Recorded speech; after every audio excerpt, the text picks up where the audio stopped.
Olá, sejam todos muito bem-vindos, muito bem-vindas à resenha deste deck, gente. The Wild Unknown Archetypes, não sei se é assim que se pronuncia. É um conjunto de deck e o livro de Kim Krans. Acho que é assim que se pronuncia. Então, é o selvagem desconhecido dos arquétipos. Essa autora tem um deck muito famoso de tarô, Wild Unknown Tarot, e tem um outro deck de oráculo também, que eu saiba, eu não sei se tem mais trabalhos além desses. Esse deck é da editora Harper One, não sei se é assim também, né? Porque meu inglês não é essa coisa toda. E aqui as boas-vindas, algumas cartas. Na verdade, isso aqui é só uma capa. É um deck precioso, não só pela apresentação, que é maravilhosa. Olha isso. Olha isso. Olha isso. É um deck maravilhoso pela apresentação, mas a profundidade, o trabalho por trás, todo o empenho, esforço, entrega da autora fazem desse deck uma preciosidade, realmente um diamante.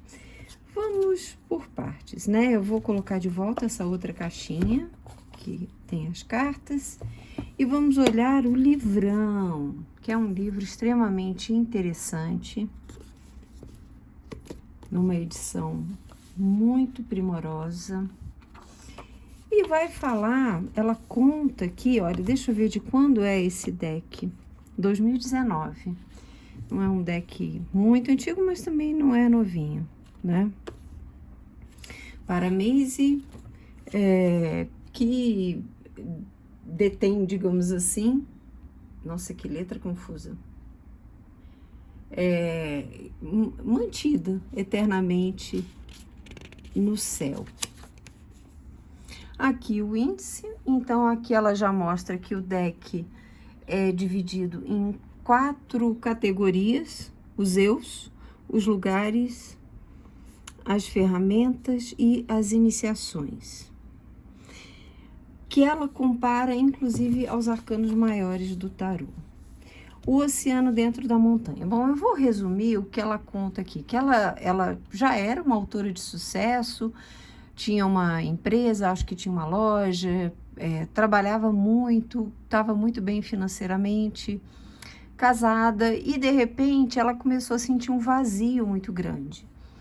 E aí nesse movimento apareceu uma amiga, ela conheceu uma pessoa que a levou para, que falou com ela sobre um mestrado de psicologia com Jung, né, a psicologia analítica de Jung.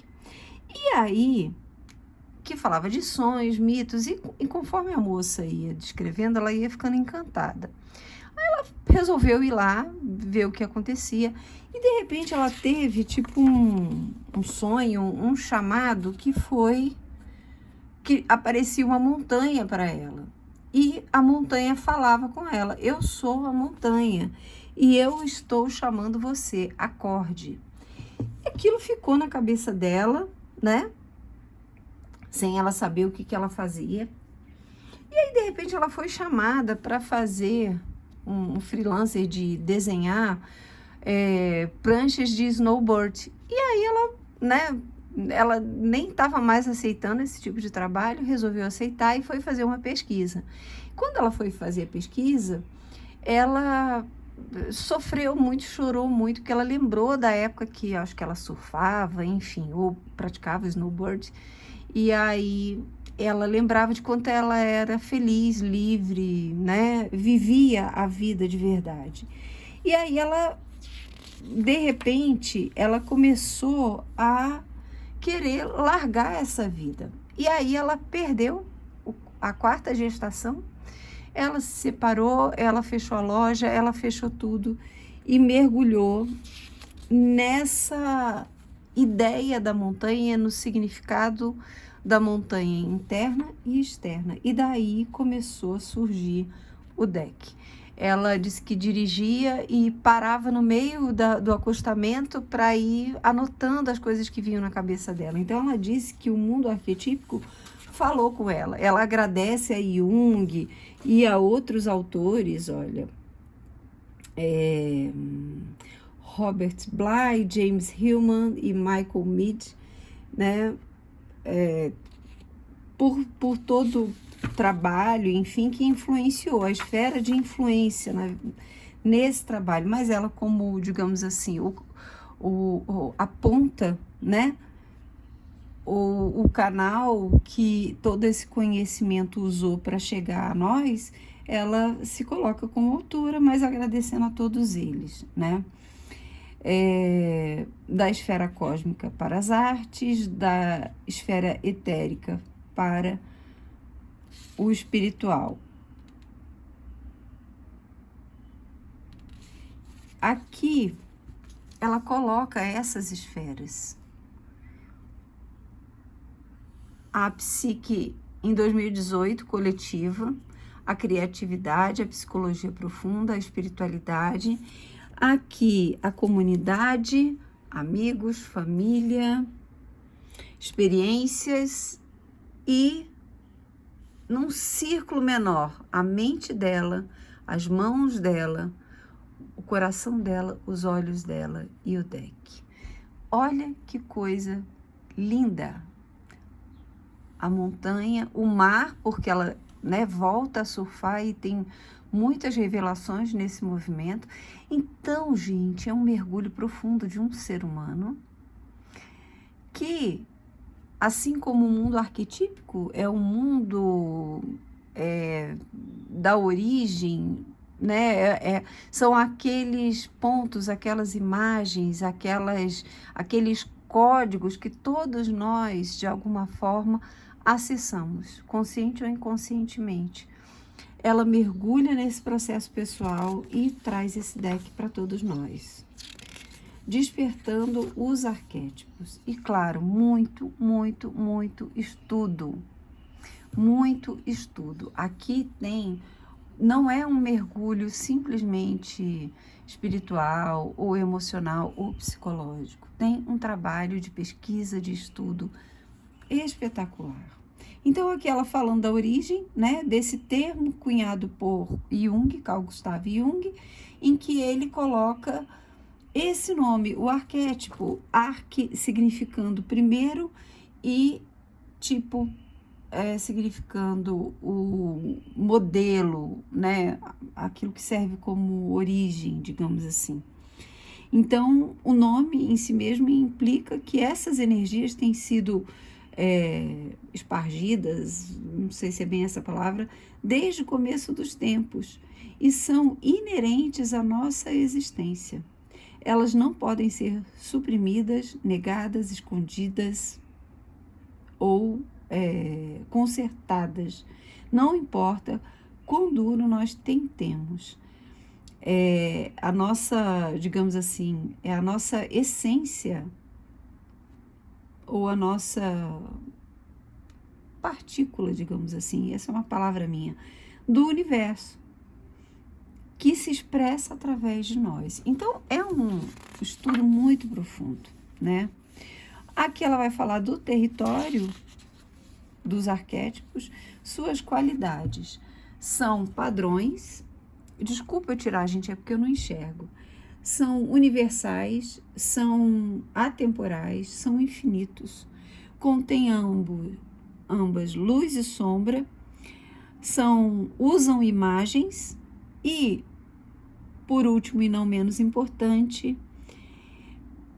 eles usam as imagens, mas nenhuma imagem é capaz de conter, capturar a essência total de um arquétipo. A intenção, o porquê da existência dos arquétipos. Eles insistem na imaginação, eles insistem na multiplicidade, eles insistem no coletivo. E por que eles insistem nessas coisas? Porque eles querem que nós cresçamos. Os desafios e maravilhas dos arquétipos nos apresentam um movimento para frente, para crescer para além dos limites, na direção do desconhecido, na direção de uma experiência mais profunda e criativa de vida. Eles capturam nossas mentes e corações, então nós somos compelidos a dar o próximo passo na nossa jornada interior. Olha que coisa linda. Arquétipos versus estereótipos. É o que mais as pessoas confundem e definem um pelo outro. Os pares sagrados e trifetas. Então, aqui ela vai falar de arquétipos que estão dentro de outros arquétipos. Então, a mãe e o pai, a anciã e o xamã, o criador, o sustentador e o destruidor, a donzela, a mãe e a anciã. O herói desaparecido, então ela vai contando como, né, essa imagem do herói permeia toda a nossa jornada e o quanto nós intuitivamente vamos nessa busca, né, do nosso próprio herói, da nossa própria história. Entendendo o deck. Então, aqui ela vai falar das categorias, os eus, né? E o objetivo dessas cartas é despertar todos os aspectos, né, do eu em nós, dando luz, espaço, curiosidade e aceitação para aqueles que nós precisamos mais. Lugares. Então, ela vai falar de lugares que marcam a nossa jornada, digamos assim. Então, pode ser um lugar físico, né, que você deixou, por exemplo, e depois você, digamos assim, você sente que o seu coração ficou lá. Isso aconteceu comigo na Escócia, em Edimburgo. É um lugar que é como se eu estivesse na minha casa, como eu tivesse encontrado uma parte minha lá. É uma experiência muito pessoal e muito profunda, né? Eu acho que só quem viveu entende isso, de você chegar a qualquer lugar e sentir que ali tem uma parte sua, tem uma história pregressa, tem algo naquele lugar que não é só um conjunto de prédios, tanto faz onde seja esse lugar, entende? E se você quer mais clareza sobre como o lugar pode ser, tanto dentro quanto fora de você, releia O Oceano Dentro da Montanha, aquela outra parte inicial lá. As ferramentas, então, ela fala que podem aparecer como representadas, né, por objetos, conceitos, ferramentas mesmo, ou momentos que precisam de atenção na narrativa da sua vida. Elas também podem ser literais e ou simbólicas. Lembre que não tem ferramentas boas ou ruins. Cada ferramenta tem o tempo e lugar. Discernimento é a chave. Aqui são as cartas de iniciação da 71 a 78, que são similares, ela coloca aqui, aos arcanos maiores do tarô, e falam dessas experiências que vibram na vida, em que você tem certeza que você, depois daquela experiência, todo mundo já viveu, eu acredito, uma experiência simbólica ou uma experiência espiritual que você entende que a partir dali começa uma busca, começa uma nova etapa da sua vida, seja através de um sofrimento, seja através de uma perda, de uma grande transformação, de uma alegria. Há um movimento que transforma a sua vida. Você não é mais a mesma pessoa. Então, essas cartas vão trazer aspectos e conceitos muito profundos que falam sobre isso. Usando as cartas. É sensacional, gente. Antes de você começar, ela fala para, né, de repente, convida as pessoas a estudarem os arquétipos.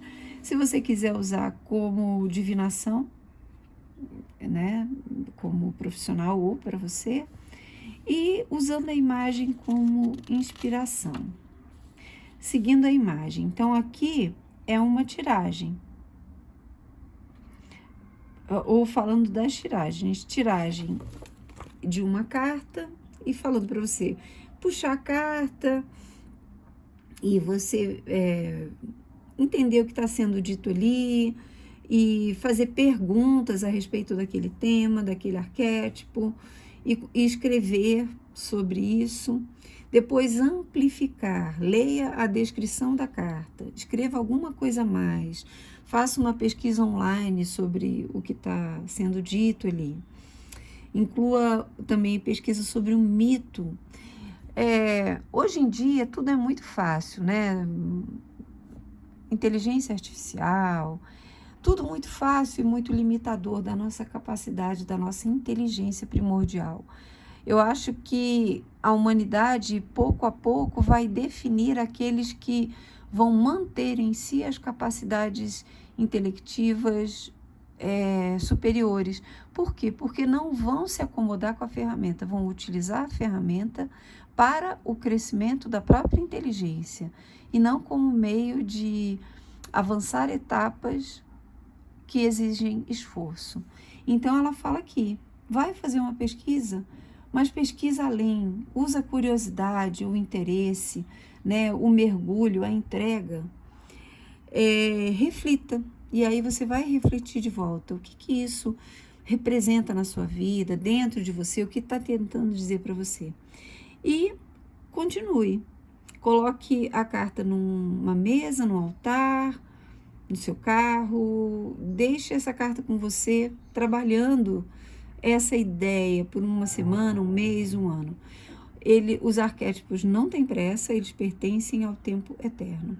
Perceba as sincronicidades e como as imagens podem começar a surgir à sua volta, conforme você as busca também. Continue. Eu prometo que essa jornada vale a pena, né? Invoque o divino. E aqui é uma tiragem que ela se baseia nos chakras, mais ou menos. Chakra da raiz, o chakra do coração, o chakra da coroa. A jornada interior, quem, onde, com ou qual e por quê. O eixo do mundo, então tem o submundo, passado, o céu, o futuro e o eu. A jornada da heroína. E aqui é outra tiragem, a última tiragem que ela mostra aqui, a rotação da carta. A carta, a maioria delas, até a carta número 70, elas têm o número em algarismos romanos e aqui um arquétipo. E a imagem. Então, muitas vezes tem outros significados que você pode ir buscando através dessa rotação, né? Então, você pode ler a carta de pé, né? Nesse sentido aqui, ou você pode acrescentar camadas de interpretação quando você vai girando essa carta. Quando vocês olharem a carta, vão entender. Os pensamentos finais falando que nós estamos mergulhados nesse mundo simbólico, arquetípico, e aqui ela já vai para as cartas. Os eus, então aqui são todos os arquétipos que falam do eu, e olhe como é interessante. Aqui a carta, que eu acho que é do tamanho original dela, então a mãe, só que em preto e branco, né? As cartas são preto e branco e coloridas. A mãe, a grande mãe, o feminino, a fonte. Ela vai falar sobre a história arquetípica da mãe. Ela traz aqui quando na luz, quando na escuridão e para ir profundo. E olha o que ela recomenda, são dicas que ela recomenda de pesquisas, de mergulhos. Ou seja, não é um deck superficial. Eu cheguei a gravar o unboxing dele e eu achei péssimo. Eu falei, isso não, sabe, não vai adiantar de nada uma pessoa assistir esse vídeo, né?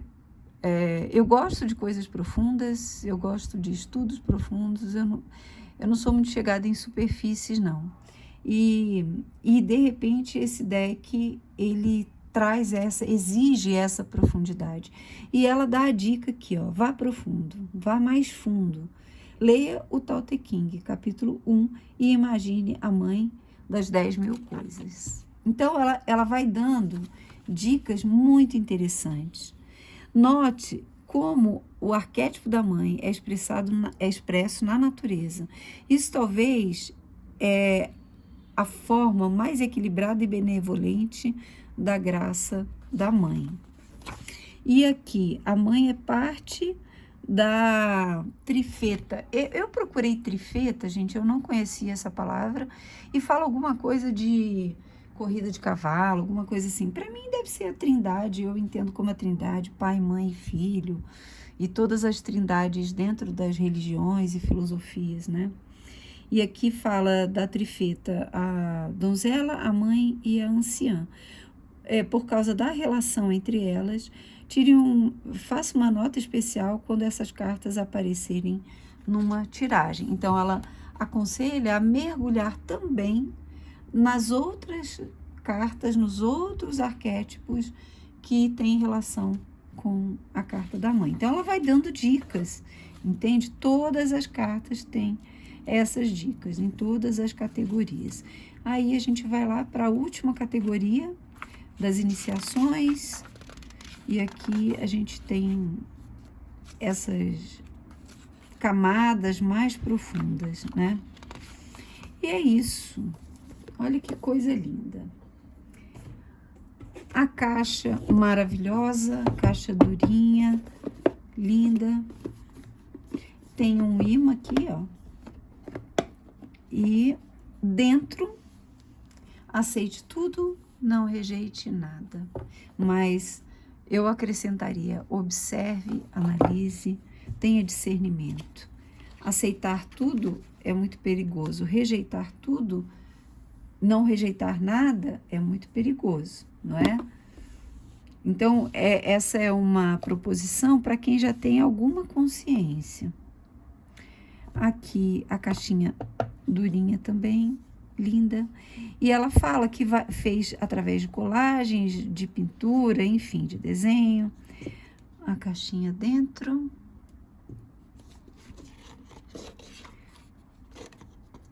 Esse é o verso, vem com fitinha de gorgurão, lá também, né, na caixa maior.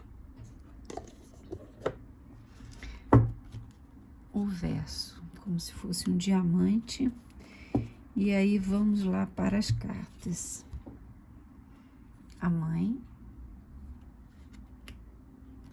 o pai,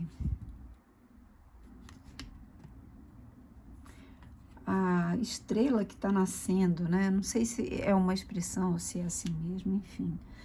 A criança eterna, o órfão, mentor, poeta, a donzela. Vejam como são interessantes os desenhos. O caçador, o guerreiro, a rainha, o rei,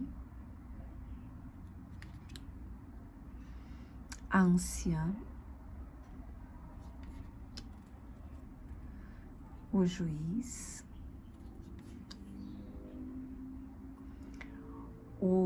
eu nunca sei essa palavra, shapeshifter, é o que transforma, eu não sei, é ligada, é uma expressão ligada até ao xamanismo, não sei, o xamã, o enamorado ou o amante, a sereia, o animal, olha que coisa linda, o peregrino, o místico, o criador,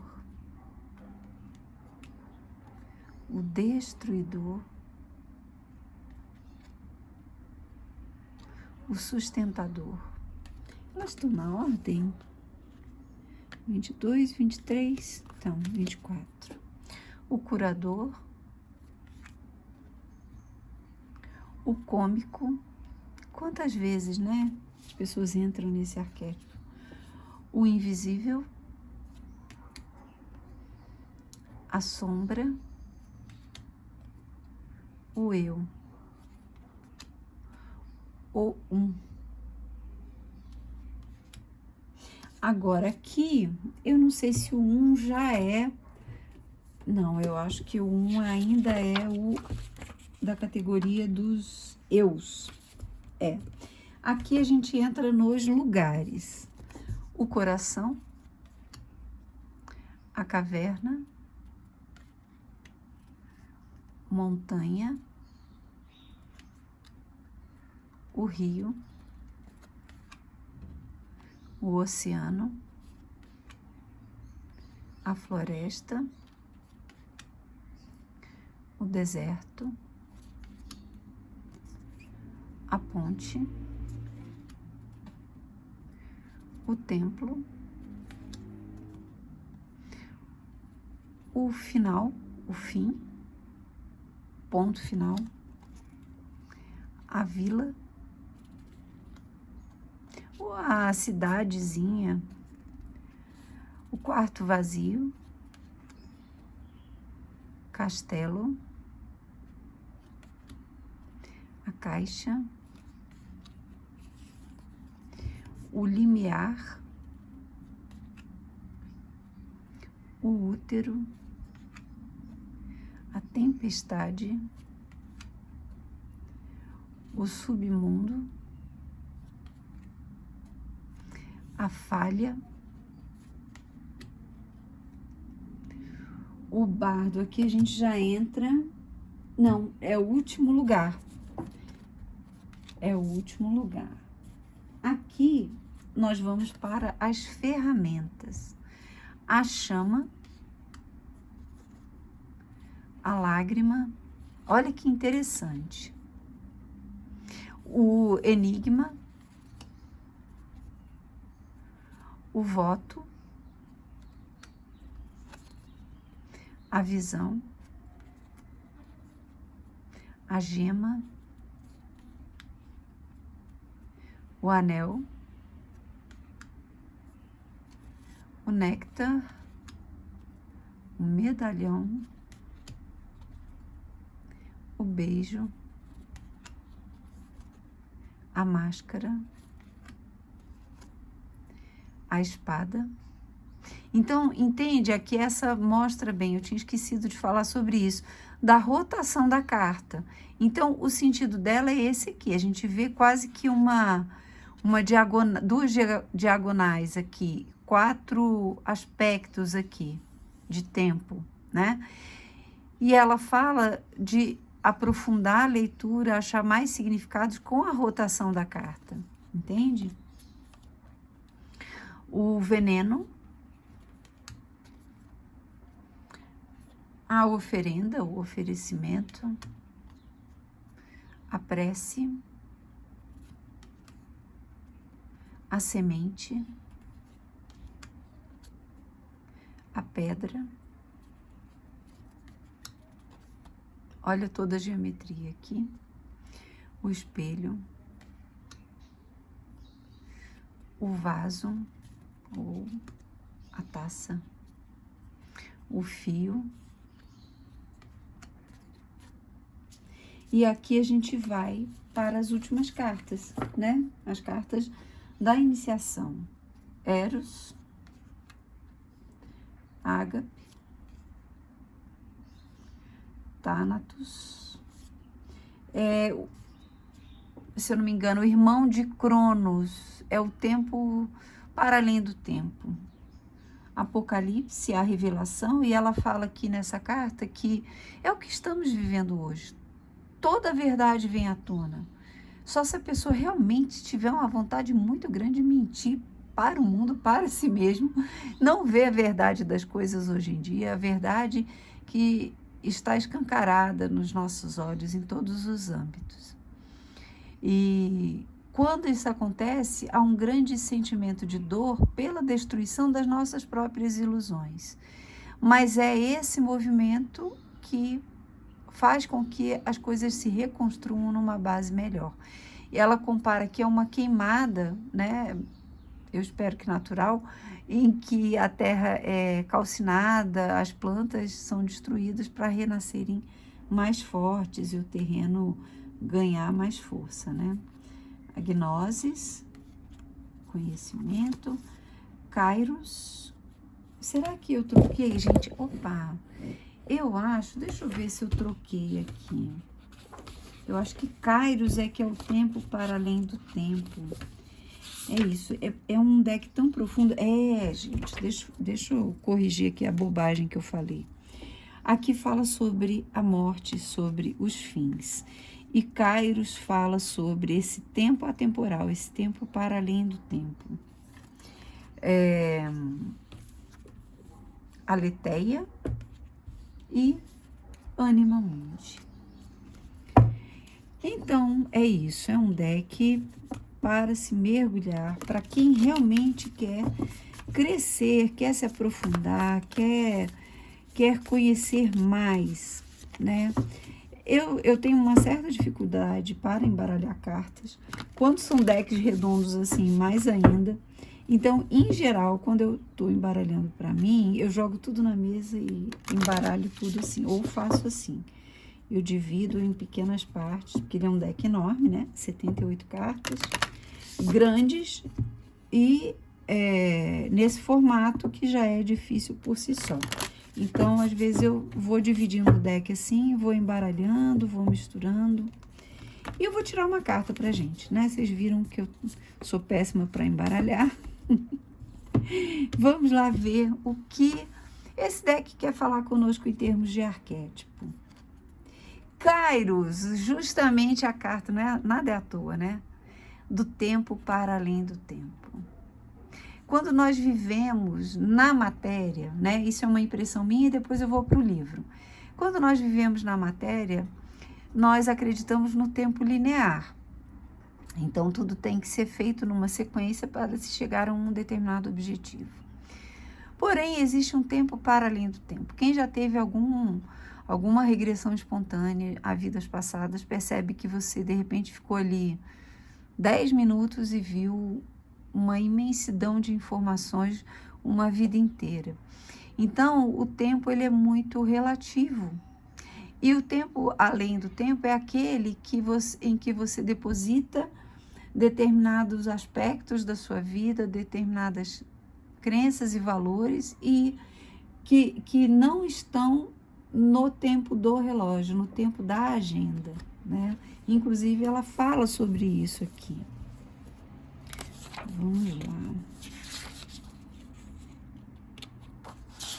Eu não vou ler tudo, obviamente, mas é só para dar uma ideiazinha do que está escrito. É o Deus do tempo, né? O tempo como qualidade, e Cronos é o tempo cronológico. Eles são irmãos, se eu não me engano, na mitologia grega. Então, ela fala aqui que esse é conhecido como tempo mítico e é o território de Cairo. Esse tempo que é meio, sabe, de quietude, slow motion, aquela câmera lenta, né? Quando você está conversando e o tempo passa e você não percebe. Essa carta sugere que existe um contínuo de tempo secundário que vai além de qualquer relógio terreno ou agenda.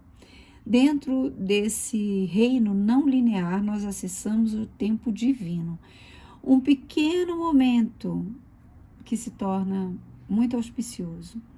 E nossas ações mudam a trajetória de toda uma vida. O tempo se torna um ser vivo, uma coisa viva, né?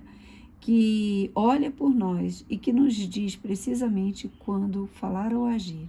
Quando essa carta aparece, é sobre paciência e precisão. Nenhum relógio pode guiar você. Aguarde pelo correr do tempo, sabendo que ainda não é o momento. Então, quando na luz fala de alinhamento, facilidade em decisões e ação, e quando obscuro, lutando contra o tempo. Ela recomenda, uma dica que ela recomenda é Félix González Torres, sem título, Perfeitos, Amores Perfeitos ou Amantes Perfeitos.